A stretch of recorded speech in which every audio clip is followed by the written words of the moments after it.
இரு துண்டுகளாக வெட்ட ரூபாய் 50 செலவாகும். 6 துண்டுகள் வெட்டுவதற்கு தேவையான பணம் எவ்வளவு?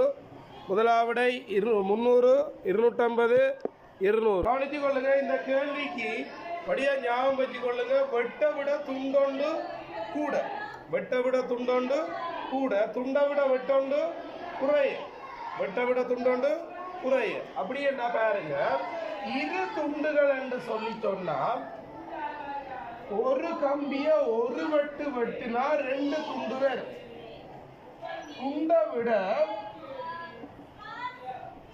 விட வெட்டு ஒன்று குறை வேறு.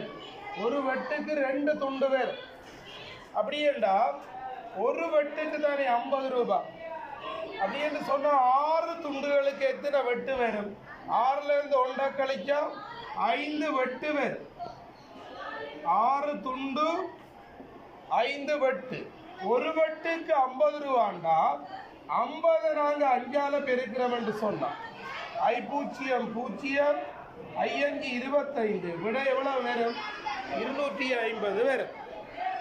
இதுல நீங்க ஞாபகம் வச்சுக் கொள்ள வேண்டியது என்ன? வெட்ட விட துண்டொண்டு கூட, துண்டை விட வெட்டொண்டு குறைய. ஒரு வெட்டுக்கு 2 துண்டு வரும்.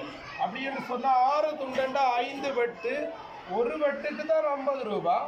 அப்ப 5 வெட்டுக்கு எவ்வளவு? 250 ரூபாய். கிளியரா?